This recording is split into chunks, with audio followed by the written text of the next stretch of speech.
ጉድ ሊፈላባቸው ነው። ንጉሱን እጅ ሊነሱ አልፈቀዱም። ለነብያችሁ እጅ አትነሱም። ለአንድ አላህ ብቻ ነው እንጂ ለማንም አንሰግድም። ሙሐመድ የአላህ ባሪያና መልእክተኛ መሆኑን ብቻ ነው ያስተማረን። የአላህ መልእክተኛ የትኛውን ተአምር አሳየና ነው ጃዕፈር?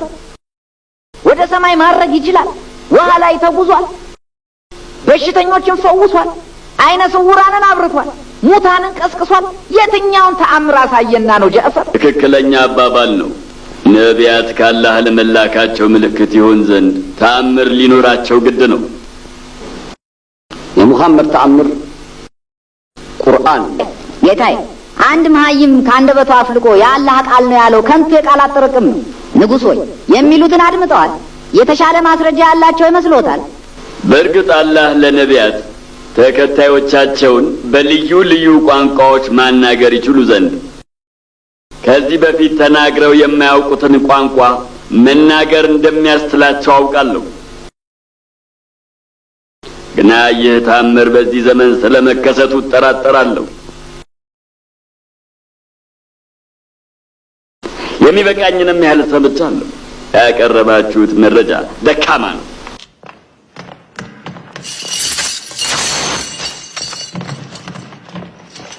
ግፍ ስለበዛብን፣ ስቃይ ስለበረታብን መጠጊያ የሆኑን ዘንድ ነው ወደ እርሱ የመጣ ነው። ሙሐመድ ነው ወደ ሀበሻ ሂዱ፣ እዚያ እርሱ ዘንድ አንድም ሰው የማይበደልበት እውነተኛ ንጉሥ አለ በማለት ወደዚህ ላከን። የተቀጡትን ተገቢ ቅጣት እኮ ነው ግፍ የሚሉት ጌታዬ። ሙሐመድ ወደ እኔ ላካችሁ ለምንድን ነው? ምክንያቱም ክርስቲያን ስለሆኑ በአላህ ያለዎት እምነት ለእኛ ጥበቃ ያደርጉልን ዘንድ ይገፋፋዎታል ብሎ ስላመነ ነው። ንጉሥ ሆይ አስተውለዋል። ንግግራቸው ሁሉ ጭብጥ የሌለው የማይረባ። አሳማኝ ጭብጥ አቅርበዋል። ልንሰማቸው ግድ ይለናል ወዳጄ።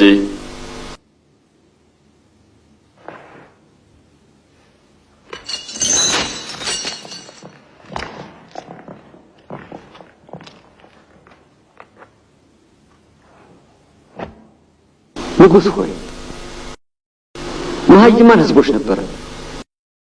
በእጃችን ከእንጨትና ከድንጋይ ጠርበን የምንሰራቸውን ጣዖታት እናመልክ ነበር። በክት እንመገባለን፣ ዝሙት እንሰራለን፣ ዝምድናን እንቆርጣለን፣ የጉርብትና መብት እናጓድላለን። ከመካከላችን ኃይለኛው ደካማውን ያጠቃል። በዚህ ሁኔታ ውስጥ እያለን አላህ ከመካከላችን ዘሩን እውነተኛነቱንና ታማኝነቱን ጠንቅቀን የምናውቀውን ነቢይ ላከልን።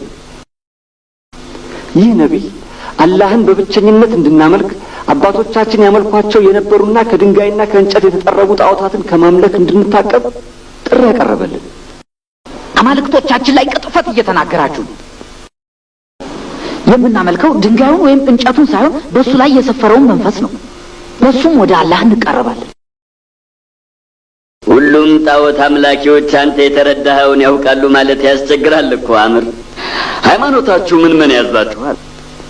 አላህን በብቸኝነት እንድናመልክ፣ በእርሱም ላይ ምንንም አካል እንዳናጋራ፣ እውነትን እንድንናገር፣ አደራን እንዳንበላ፣ ዝምድናን እንድንቀጥል፣ የጉርብትናን መብት እንዳናጓድል፣ ዝሙት ከመስራትና ነፍስን ያለ አግባብ ከማጥፋት እንድንታቀብ ያስተምረናል። የሙት ልጆችን ገንዘብ ከመብላት፣ የንጹሃን ሴቶችን ስም በዝሙት ከማጉደፍ ይከለክለናል። ንጹሃን ሴቶች፣ ሃይማኖታችሁ ስለ ሴቶች ምን ይላል? ሃይማኖታችን ሁለቱንም ጾታዎች በኩል አይን ይመለከታል። ለኛ ያለን መብት ለነሱም አላቸው፣ ለነሱ ያላቸው መብት ለኛ አለ። ሴቶች ደግሞ ምን መብት ይኖራቸዋል? እንገዛቸዋለን፣ ያገለግሉን ዘንድም ልብስና ጉርስ እንችላቸዋለን። አንታዘዝም ካሉ ደግሞ እንሸጣቸዋለን። 9 ወር በሆዷ ተሸክማና አምጣ የወለደችህን በኋላም ነፍስ እስክታውቅ ድረስ ተንከባክባ ያሳደገችህን እናትህን ክብር እንዲህ ታዋርዳለህ? አምር ምን ነው አማልክቶች አንተን ማናገር ተሳናቸው አምር? ወይስ የነሱ አንድ አምላክ አንደበታቸውን ዘጋው? አምላካችን እኛ ብቻ ሳይሆን የሰው ልጆች ሁሉ አምላክ ነው። የኢብራሂምም፣ የሙሳም፣ የዘከርያም፣ የየህያም፣ የኢሳም አምላክ ነው። በሙሐመድ ላይ መልእክት እንዳወረደ ሁሉ በእነርሱም ላይ መልእክት ያወረደ አምላክ። እነዚህን ሁሉ ስሞች ማን አስተማራችሁ? ቁርአን ነው፣ በሙሐመድ ላይ የተወረደው መጽሐፍ። መሐመድ የሙት ልጅና ፍየል ጠባቂ ከሆነ ያደገ ነው። መሲህስ ገሊላ ውስጥ በአናጺነት ሙያ ተሰማርቷል ነበር። እውነት እላችኋለሁ ሙሐመድ ያመጣው መልእክትና ኢየሱስ ያመጣው መልእክት ከአንድ ምንጭ የተቀዱ ናቸው።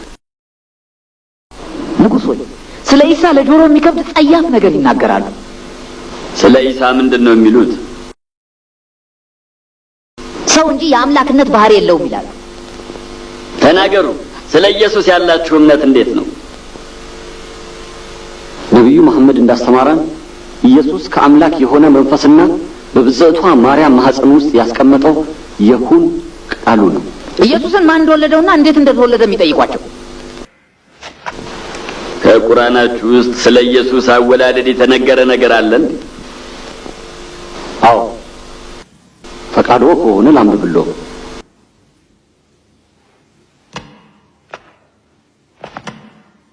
እንዴታ እስቲ አንብብልኝ።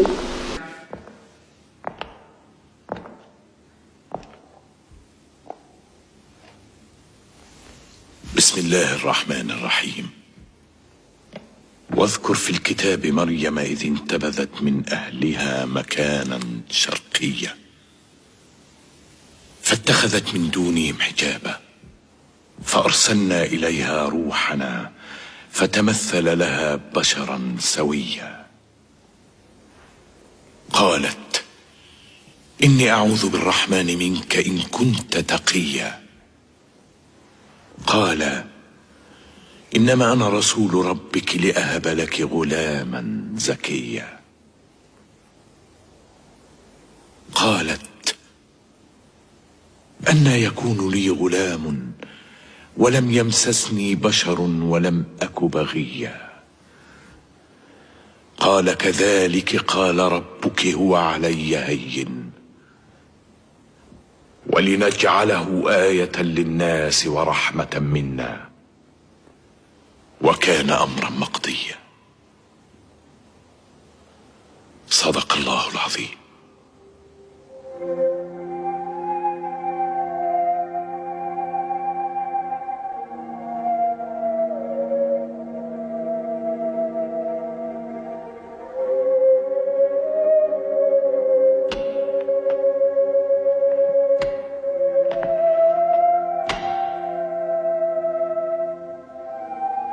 በእኛና በእናንተ ሃይማኖት መካከል የዚህችን መስመር ያህል እንኳን ልዩነት የለም።